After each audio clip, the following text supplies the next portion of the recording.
Next, I'd like to welcome Professor Yi Wang, Faculty Distinguished Professor of Radiology and Director of MRI Research Institute at Cornell University.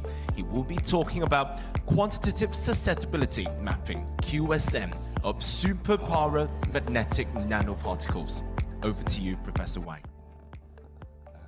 So I already gave the QSM talk earlier this month at CDU. I'm going to talk about quantitative transport mapping, study cerebral vasculature and blood flow, so will be more relevant to this meeting. The origin, the attempt of our work is really initiated by trying to address this global arterial input function. We try to quantify dynamic imaging like CT, MRI, and PET whenever you use a tracer. Obviously, this global arterial input function violates the law of physics in terms of local mass conservation, because fundamentally all the voxels are interconnected by the underlying vasculature and the blood flow. So we're going to dive into that. The work is mostly done by my student and our postdoc, Zhang Haoqi, and this is my disclosures. Some of you probably have done this kind of chaser dynamic imaging. So on your screen on the right is dynamic context enhanced MRI, and on the left is the dynamic PET. So you see the tracer propagates through the organ in the brain here. And now we try to quantify, essentially the tracer probes the flow, the exchange at the capillary wall, and the interaction outside of the vascular space, binding and unbinding in the case of PET. So we try to quantify this. Any of the clinicians, I saw some neuroradiologists here, when you do quantification, you have to pick an AIF, arterial input function. And here, this is an example paper. You can do default population-based AIF, then you get a number like 5 in this tumor. And a common use is actually superior sagittal sinus vein, and you get a number 8. And a better choice is probably the cerebral artery. You get a number 80, right? It's a huge difference. And you can even attempt to try to pick an other tumor, but it's very small, so you have positive volume effect. So you actually get a smaller number, still 50. So it's all over the map. So how to address this issue? This is really a problem published in various papers that the choice of AIF will significantly impact the values. And this is really a problem in all the imaging modality, MRI, CT, PET, and it really affects the clinical utility, such as in the clinical trials here in those papers. So the origin of AIF really comes from this 1945 Kelly Schmidt paper. It's regarded as a legendary paper in Journal of American Journal of Physiology. And there they introduced the concept of arterial input function for determining average tissue blood flow. They already have trouble there. So when they measure the carotid artery in the dog, that's fine. But when they try to measure the carotid artery in human, that you put a human at a huge risk of stroke, right? So this AIF is reasonably conceptually defined for a whole organ. But when we get into tomographic imaging, each voxel, well, we don't know what's going on with AIF. Somehow it's actually AIF, okay, it's not AI process. In this tomographic imaging, first started with the PET in 1977. This classical paper by Sokolov, he's the first one introduces the global AIF. He assumed the same input into all the voxels. But in reality, the physics is that all the voxels are interconnected. So now we're going to dive into this interconnection. So this interconnection is by local mass conservation according to the fluid mechanics. So this continuity equation based on mass flux. If we dive a little bit deeper, it says the voxel concentration change at a location is really caused by the flux changes. Sorry, somehow the equation doesn't show right. Flux change at all the surfaces. So in order to further study this flux change, we need to dive further into the details. We need to, let's see, we need to dive into the detail of the vasculature. I don't know another way. You really have to dive in deep. So you see that in a voxel, there are all kinds of vessels there.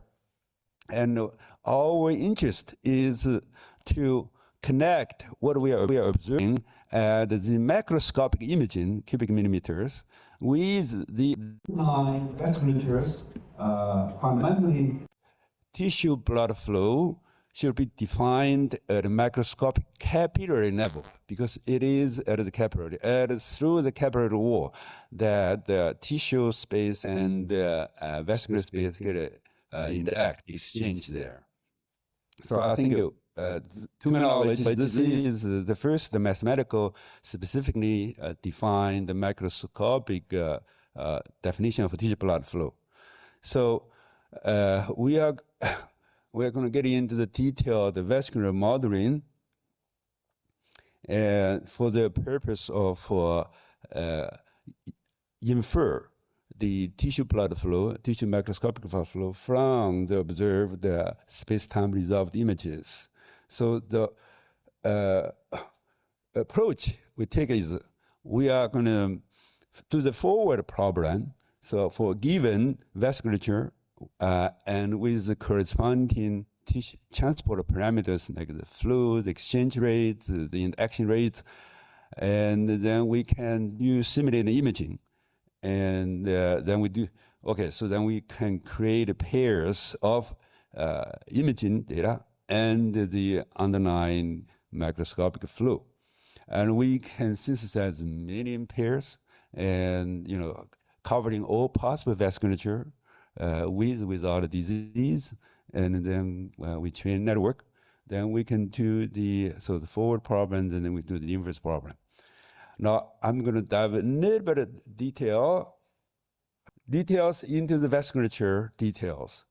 We have to be quantitative, and so there is this quantitative algorithm called constrained constructive optimization, CCO, allow us to synthesize fairly realistically the vasculatures.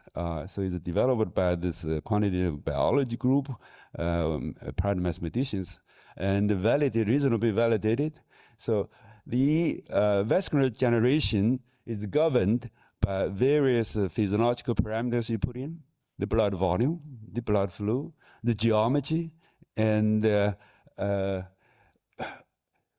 we further find we can really approximate a reasonable approximation, reasonable away from the bifurcation, then you can approximate the pipe flow. So this hugely simplified, this very complex fluid mechanics computation problems. Specifically for the brain of interest here, we can put the brain's geometry, we can bring brain lobes and a specific brain vasculature, such as the sinus, the circus willis, and put it in and to seed this CCO algorithm to generate the brain vasculatures. And so this is I call it brain flow avatar. It's really multi-scale, covers the whole organ on the order of 100 millimeter, down to the resolution of micron to look at the capillaries. And we have detailed fluid mechanics, not just the vasculature, but also detailed fluid mechanics. And so now we can use it to study this macroscopic fluid exchange and interactions. So here we can look at the commonly referred perfusion, the capillary flow, and the capillary blood volume.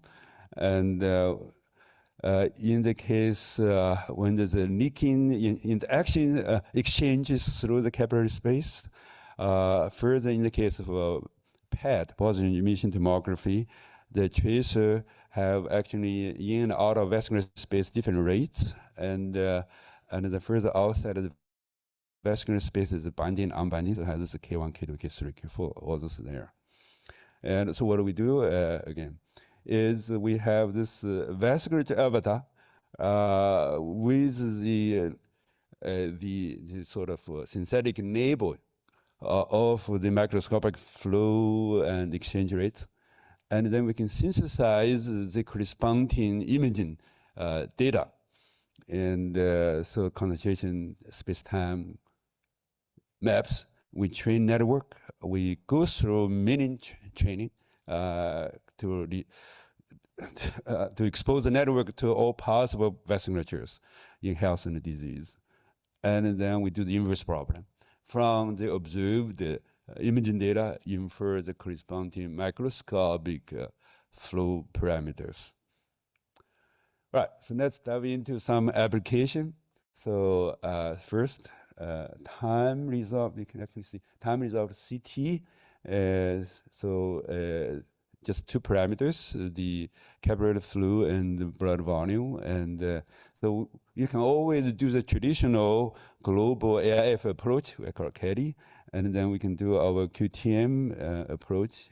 You can see that the QTM increased the AUC, the performance of separating the ischemia versus the healthy control. This is a challenge of study tissue blood flow. There is no ground truth. There's really nothing for us to compare to. So, I mean, in the synthesis, we can, in the AI training, we can show that the QTM performs better than CADI. But in clinical data, so the evaluation will be based on clinical utility. Here we choose the clinical utility as separating ischemia from health control. So QTM provide a better separation. Cerebral blood flow here, another different data sets. Multi-delay ASL data, just showed you, and this is synthesis. And we have ground truth in synthetic, in silico truth. Then we can synthesize the single delay, multi-delay, and then corresponding estimating the blood flow. It's well known in traditional AIF, traditional AIF-based ASL quantifications. This is arterial enabling data. There is a delay. There is underestimation, so negative bias. So underestimation is largely caused by the assumption of plaque flow in modeling the AIF. Which is fairly well stated in Buxton's ASL quantification data. And this underestimation is reduced by a factor of 4 with QTMNet. And the similar reduction of underestimation is also observed in clinical data. Here we use phase contrast measurement of the whole brain at the carotid artery as reference. So the underestimation is well documented in literature by ASL data, and this underestimation is reduced using QTM. Next is look at a DCE MRI here at the neck tumor. So again, so we can do QTM processing versus CADI processing, and now our model parameters, including not just flow, but also permeability or exchange rate. And you see that the permeability is obviously the difference between the low VGF and high GF is much more clear, separated visually with QTM compared to the CADI. So here shows that the QTM net permeability K is we're better performed. So QTM, flow, and permeability as F and K is way better than Caddy's parameters. Lastly, I'm going to show the dynamic PET. Here is the P2I radio tracer to look at the dopamine receptor in Parkinson's disease. So we can generate all those parameters. In this patient, the PD patient at stage 1, and we follow up the patient 2 years later, and you see the binding potential K3 is really substantially reduced as the patient advanced in the Parkinson's disease stage. And so separating disease stage of Parkinson's disease, QTM is way better than the traditional KD methods. So in summary, local mass conservation is preserved in the QTM methods we proposed, which is validated in traditional KD. And there's implementation details, but the key thing I want to point out is that so in traditional KD, all the voxels are not connected, and here all the voxels are interconnected according to vasculature and blood flow. And really our algorithm, so we get rid of global input function, but algorithm really involved not just deconvolution in time in traditional way, but now it's deconvolution in both space and time. I apologize for the formulation does not come out right. And the most important thing is that now you don't have to choose an AIF. Everything's automated, and your performance is better, right? So whenever the key thing is that whenever you inject a tracer into the patient, doesn't matter if you perform X-rays, CT, or MRI, or PET, you should try to do dynamic imaging simultaneously required so that you capture the propagation of tracers in tissue. And then you can process with the traditional methods, but you need to pick an AIF, right?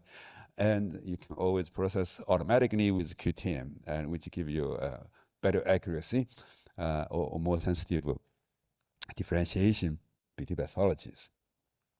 And so I hope to collaborate with clinicians and to try to really reassess the dynamic imaging with contrast agents in MRI and in other image modalities, assessing the clinical value. Thank you.